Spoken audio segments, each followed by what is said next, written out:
Romano. I'm with Venture Technologies here in North Louisiana. The company is headquartered in Jackson, Mississippi, but I'm actually an account manager for technology-based solutions here in the Arklatex. And what I'd like to talk to you about today is some technologies manufactured by Cisco Technologies and their impact in the classroom. So real quickly, this is just I'm not going to go into the details here, but we have been a partner with Cisco Technologies for over 18 years. That's when they started their reseller program. We do have several CCIEs on staff. What that means is we really are a true solutions company. We understand the engineering and the design architecture around several of their networking platforms. So we're really, this is a core competency of my business. Another key point to what we're talking about, here at DigiFS South, this event is really about the kids, and what I'm talking about today is the impact in education. And obviously, when you're going to buy expensive technology, you need to be able to have some form of price alleviation, and we do participate in the Louisiana state contract. Let's go ahead and move forward. I'm not going to get into any of these details. These are just some of the certifications of the engineers on my staff. Let's go ahead and move to the next slide. So real quickly, Monroe City Schools, another school district here in North Louisiana, is a customer of mine. Earlier this year, we had the opportunity to get in front of them and say, figure out how do we deliver voice over the internet? Instead of having your typical traditional telephone lines, how do we come up with a more cost-effective approach, utilizing the internet, having a chance to deliver some collaboration into the classroom by using a different type of telephony. And this was a very neat project. This just kind of displays the team approach that we have. So obviously that's me up in the corner. I've got my systems engineers that I work with, the leadership of my organization, and of course the account management team from Cisco. Okay, so I'm going to go ahead and transition into the content. Really the goal here today is to showcase some of the technologies that are being used by other schools throughout our country, and some of the initiatives that I'm hoping that we're going to start to develop here in North Louisiana for our kids here in Shreveport-Bossier, and really take advantage of the technologies that they need to have interaction with at an early stage, because it's going to shape their workplace. It's going to shape the lives that they're already leading. It's very, very fundamental that we get this in front of them. So go ahead and play the video.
Okay, I don't know about you, but that video gives me chills every time.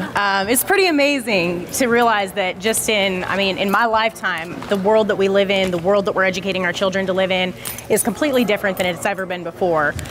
So the next video is going to really kind of dive into a high-level overview of the multiple technologies, and then we're going to start going into some case studies and looking at how they're being used in real-life schools around us. There's going to be one on Katy, Texas, just outside of Houston. There's going to be another one on Mobile, Alabama. So let's go ahead and jump right into the next video. The world we know is changing.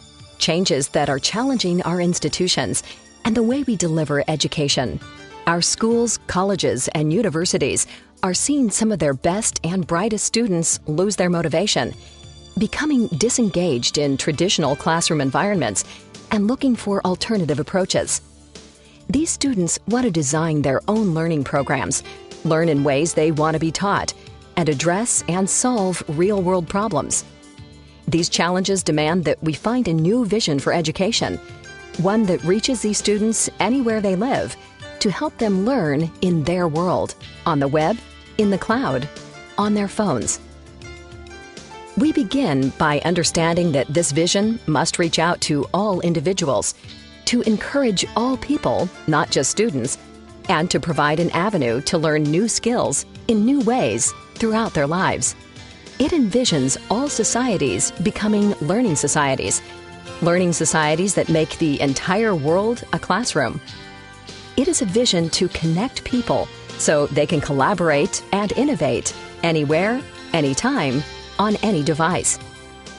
Cisco developed Education 3.0, a framework and working model that integrates research with a suite of practical solutions to help schools, colleges, and universities achieve these objectives.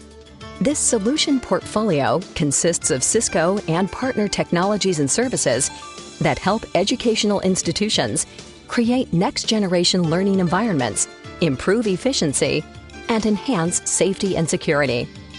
Benefits include next-generation learning. Cisco solutions for next-generation learning help increase access to quality education, reach new learners, provide opportunities for lifelong learning, and help deliver effective professional development programs. Efficiency. Cisco solutions for efficiency help educational institutions achieve more with fewer resources, streamline day-to-day management and operations, and improve their communications. Safety and security. Cisco solutions for safety and security use the power of the IP network to improve network and physical security. These solutions create better, more effective learning environments where students can feel safer and more secure. Research and knowledge. Intended for higher education, Cisco solutions for research and knowledge deliver the next-generation research and administrative computing architecture you need to help power future innovation and growth. Cisco Services supports all of these solutions and offers you the tools you need to help ensure the successful adoption of these technologies at all levels of education. There is a need for change and a new vision for education. Cisco, creating connected learning societies. To learn more about how you can create a connected learning society, we invite you to visit the link below. Okay, so hopefully that gives you guys a bit of a better view of what we're talking about here today. I want to go back to one of the points that really stood out to me in the first video. The fact that in 2011, the United Nations declared access to the internet a fundamental human right. Like the air you breathe, the water you drink, it is a human right according to the United Nations, yet our schools are still struggling to offer that in the classroom. That's a really big problem. You know, just having access to the internet, being able to have their cell phones, their tablet devices, all this technology that's being given to them in their personal lives, being able to bring that into the classroom and use it as an interactive portion of their study. Not to mention, the internet's a scary place. I mean, we all know that there's hackers, there's malicious things that happen, there's, child pornography, there's a lot of threats that are on the internet. And so in addition to that, these schools have the expense of the security, the sophistication of the architecture to make sure that when they're giving rights to the students to be able to use the internet, they're able to protect them at the same time. It's a pretty complicated thing to tackle. And, companies like mine and companies like Cisco, it's our job to help those schools get to that place, to identify the funding, to identify the engineering necessary to make this available to your kids. So this next video, this is probably one of my favorites. I think it really strikes close to home. This is a school district not too far away, and they're going to do a really great job of talking about how they implemented mobility into their classroom.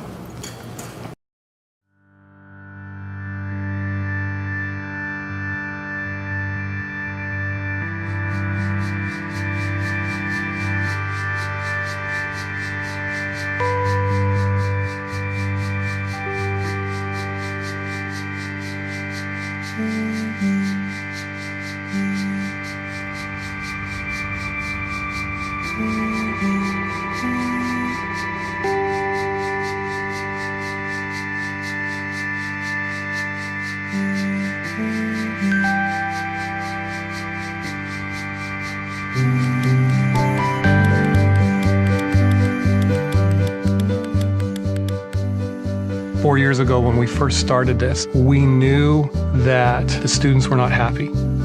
They were growing up in this completely new world. The technology was a component of how they operated outside of school. It was how they lived, yet when they came to school for learning, all those components were turned off.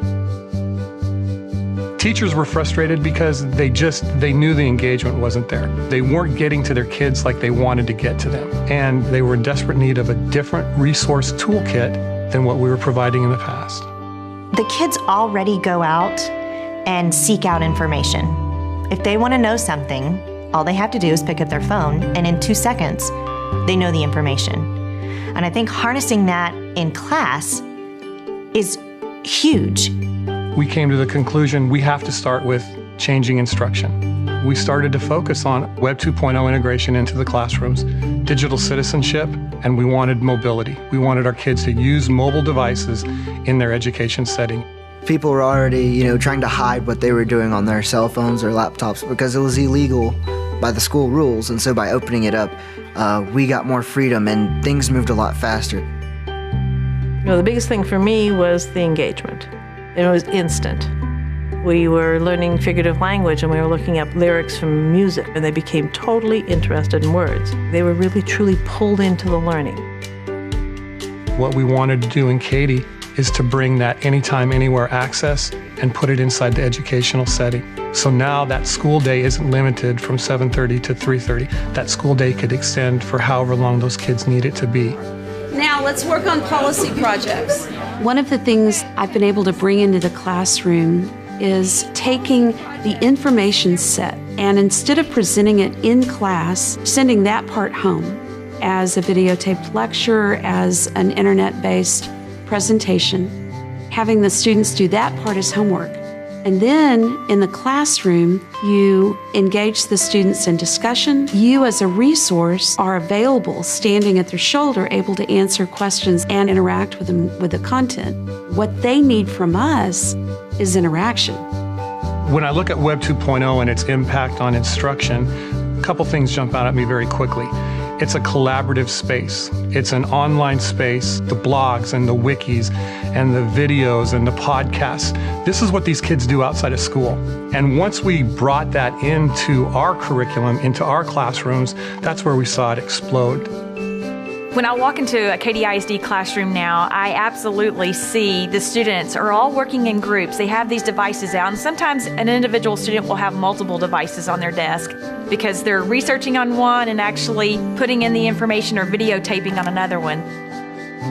The project environment is open, it's collaborative. Now that we have open access to the internet, the projects are richer, they're more full, they're more real. They discover things that I never thought of. When I first heard about the Katy Technology Initiative, I was ecstatic, and I totally get, I've seen the teachers talking about the engagement, and that's so huge, and I see it in my kids. This is what grabs their attention. This is what makes learning fun for them. Each of these kids at each of these levels, they're on the internet in some form or fashion. So we've incorporated in digital citizenship at each of these levels as appropriate. So by the time our kids graduate as seniors, they understand the appropriate use of technology, they understand the appropriate use of the internet, and they also understand what it means to live as a digital citizen responsibly. What we're offering in Katy ISD is a new way of instructing. a new way of allowing kids to learn in their own style with their own personal devices. This is the way they're going to live and operate for the rest of their lives. And we're helping prepare them for that. And that's exciting.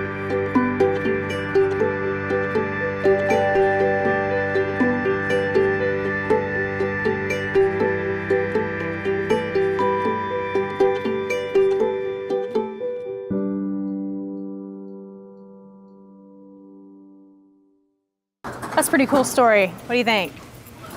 I don't know. I loved it. Okay, so that's just one element of technology in the classroom. Like, that's just wireless. You know, having the ability to connect the devices that you're interacting with on a daily basis as is, and being able to access the internet in the classroom. That's just one piece of it. But let's take it a step further, okay? So imagine, or if you remember, when you were in school, how many people got completely ridiculously excited when there was a guest that day, right? Everybody's like, all right, we're gonna get a little of a break. We're probably gonna see a presentation. School's gonna be different today because someone's coming into our classroom. But unfortunately, it's hard to arrange those resources. People have their full-time jobs. They have their own students that they're talking to. It's difficult to pull those people into the classroom and give your students a different type of learning.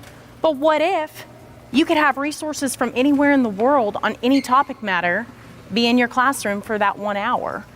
This next video does a great job of showing you what that looks like. Students always ask me, you know, it would be kind of nice if we could use a human, see what it was like on a human. And so with the availability of the video conferencing machine, that absolutely just opened my door to an opportunity here to talk to Dr. Bertram and see if he would be willing to conduct a video conference.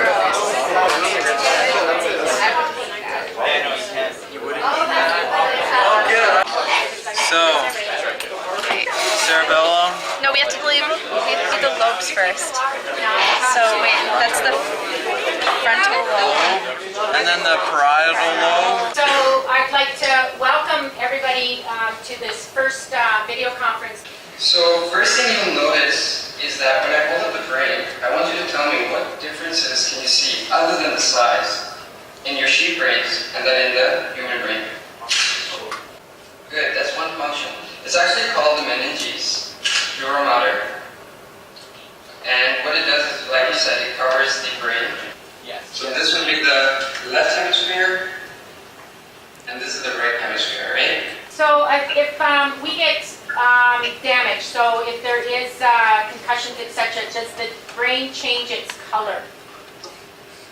The brain, okay, well, the color of the brain is really, here what you see is a slightly darkish shade. I thought it was really cool. I thought it was cool how we could interact with someone from the university who has a lot of experience and get to learn new things about the functions of the brains and what it does and whatnot.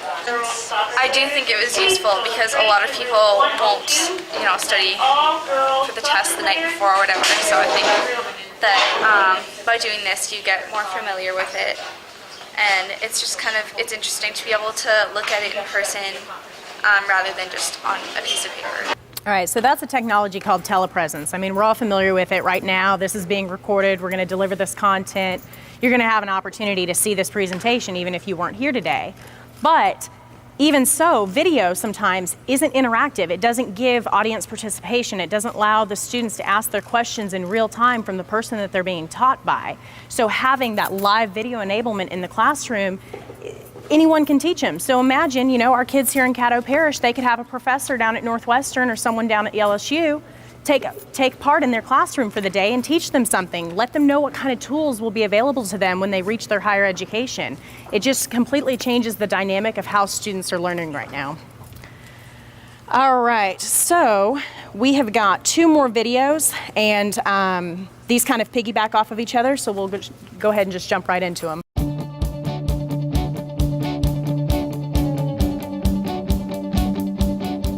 Students today are audiovisual learners. Video is the way they communicate. It's second nature to them. When you want to provide that type of learning experience for students, especially on a scale of 60,000 students, the infrastructure is a challenge. How are you going to give them the tools, the equipment, things that they need to make that a reality?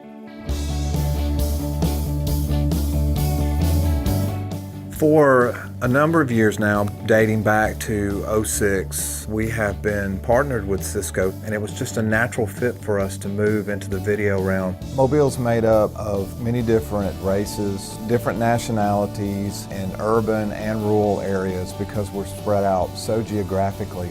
So it's a very large school system and very difficult at times to communicate and to continue to get everybody all on the same page. We put a digital sign in each lobby of every school. The success of that was tremendous, and now that's expanded to where many of our schools have these in the cafeteria, the hallways, and this is a tool not just for informational purposes, but it's also a learning experience for students. Teachers can post math problems, they can post vocabulary words. The digital sign opens up a whole new realm for students. Telepresence content server has been used widely to record a lot of the great things that goes on in the school district. There's so many professional development sessions that go on from within the district. So many of them are recorded. And once they're recorded, very simply able to be placed up on the content server. And we've had a couple schools who have used our telepresence to do virtual field trips to inform other schools around the country exactly what we are here in Mobile. One of the new devices that we're really excited about is the MXE. We have so many different devices that can record video. You have iPhones, Android phones, you have small cameras, flip cams, and all of these record on different platforms. And what our MXE will do is allow us to push a video onto the encoder. Then they can transform that data into a format that can be used on any device. The main purpose of it is just to make sure video is accessible to every student in any format. We use Cisco's E20 video conferencing phone. We put those on every one of our principals' desks. It has tremendously increased the communications not only between our central office but from principal to principal. We have a teacher in every school whose first job is to teach and her second job is to be the tech support in that school. We've been able to use video with those teachers to hold a virtual meeting with 100 teachers at one time. Our definition of a partnership is the vendor who works for the best interest of our school district, and they work for the best interest of our students, just as we do. ITS and Cisco work together. We're very proud of the video infrastructure that we're building and the partnerships. Mobile County is not trying to be a 21st century school district. We are a 21st century school district.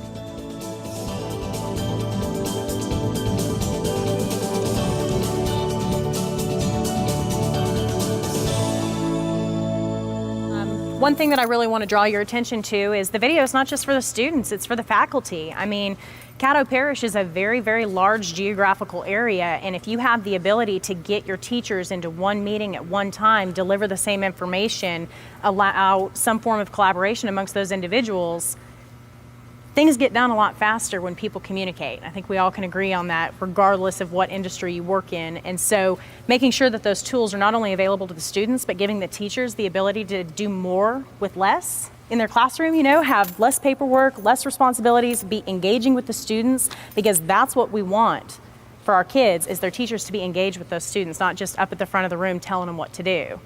So this very last video is going to show a little bit more of the WebEx. I'm sure you probably had an individual experience once in your lifetime of attending an online meeting.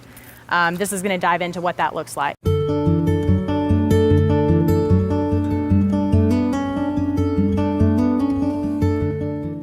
The Anoka-Hennepin School District is the largest school district in the state of Minnesota. We have right around 40,000 students. We're very large, and that certainly makes it a struggle to communicate and collaborate effectively sometimes within our district.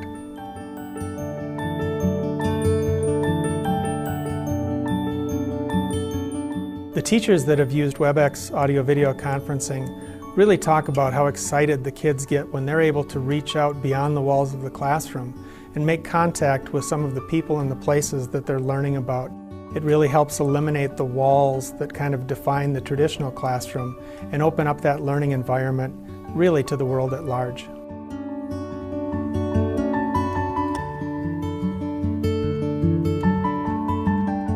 Earlier today we had our big author event at Oakview Middle School. They do an all-school book read, and then we were able to bring in the author across the entire school community in a WebEx environment where the students were able to ask questions, the author was able to respond, and it really enhanced that learning experience for the kids. It brings to them a whole new understanding of not only that book, but how writing occurs and what authors do and how difficult it is to get published, but it also makes her a real person. If they haven't read the book, they will know. They'll finish it because they've met her. They feel like they know her.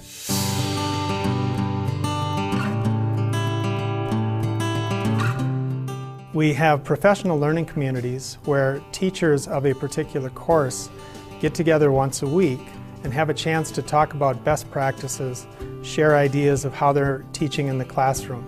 It was a real problem, however, for courses like psychology or advanced placement physics, where you only had one teacher at the site. WebEx has given us the opportunity to actually connect those teachers face-to-face in real time so that they can collaborate and share with people who really have the same classroom experience.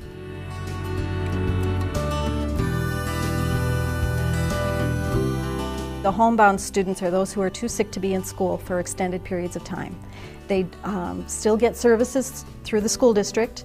It's not cost effective to send 4 different teachers to each student's home 4 days a week. WebEx technology has given me the ability to have a visual contact with my students.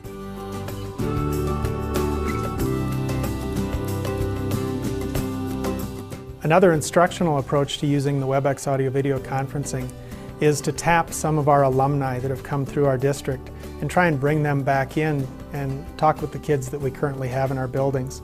We have people that have had experiments on the space shuttle. We've got people working for some of the major technology companies, and it's a great resource to give those kids a look at what is possible in their life.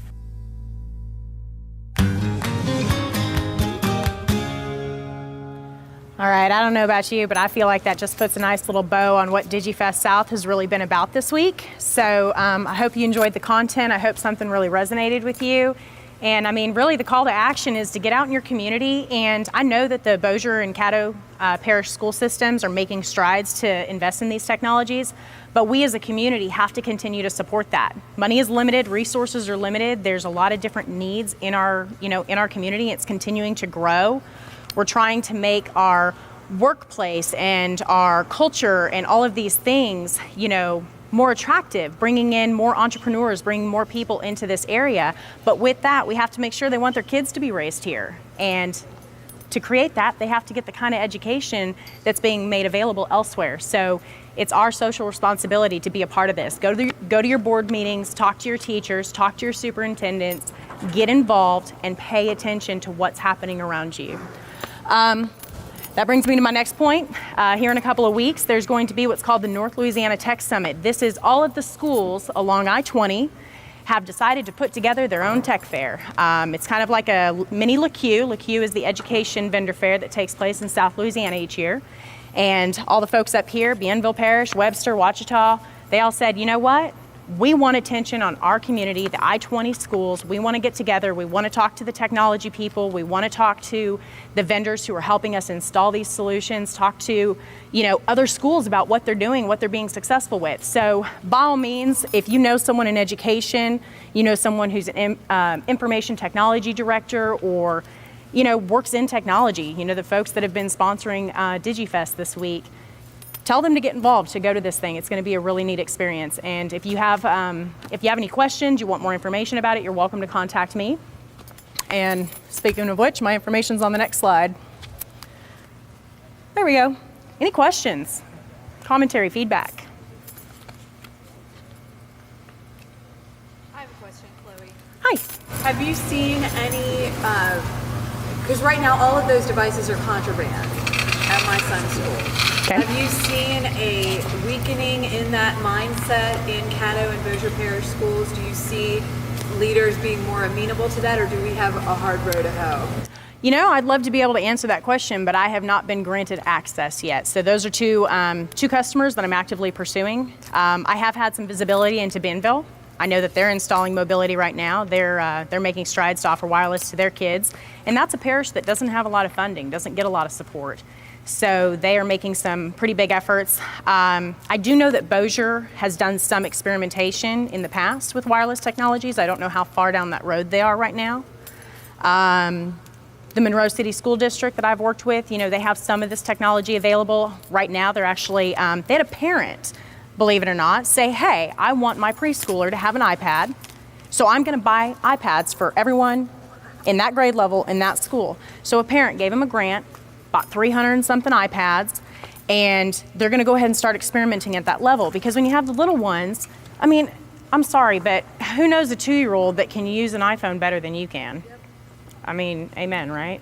So what they're gonna do is they're gonna start experimenting at that grade level, and as they develop that initiative and they find that that lower grade level is, you know, interacting with their teachers and they're focusing, and the games that they can play to enhance their learning, as that becomes, I guess, successful, then they're going to see what they can do to create a bigger, you know, initiative, get it on the budget, make it something that's gonna happen across the entire district.